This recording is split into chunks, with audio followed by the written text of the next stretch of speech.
દિલ્હીમાં ચાલી રહેલા શિક્ષણ મંત્રીના રાજીનામાની માંગ સાથેના આંદોલનના પડખા સુરતમાં જોવા મળ્યા હોય તેમ લાગી રહ્યું છે.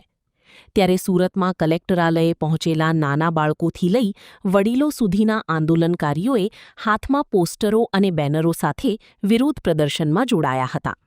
અને પ્રદર્શનકારીઓએ શિક્ષણ મંત્રી રાજીનામું આપોના નારા લગાવી પોતાની માંગ ઉઠાવી હતી. દિલ્હીના જંતર મંતર ખાતે ચાલી રહેલા આંદોલનને સમર્થન જાહેર કરતા લોકોએ શિક્ષણ વ્યવસ્થાને લઈને અસંતોષ વ્યક્ત કર્યો અને સરકારને યોગ્ય નિર્ણય લેવા અપીલ કરી હતી. આજે જે જંતર મંતર ઉપર જે સોનમ વાંગચુક છે એ જે અનશન પર બેસેલા છે, તો આટલા દિવસ 1 મહિના સુધી બેસેલા છે, તો અત્યાર સુધી એમના માટે જે પ્રશાસન રૂલિંગ પાર્ટી છે એ બી એ જગ્યા પર બેસેલા છે દિલ્હીની અંદર, જ્યાં આપણી દેશની સંસદ બધું આવેલું છે, તો ત્યાં એમને કોઈ પ્રોટેક્શન કે કંઈ મળ્યું નથી. અને આટલા 1 મહિના સુધી અનશન પર માણસ બેસે તો કોઈ રૂલિંગ પાર્ટી કોઈ ઓપોઝિટ પાર્ટી કોઈ એક્શન પણ નથી લેતું. તો આજે કઈ રીતે રજૂઆત?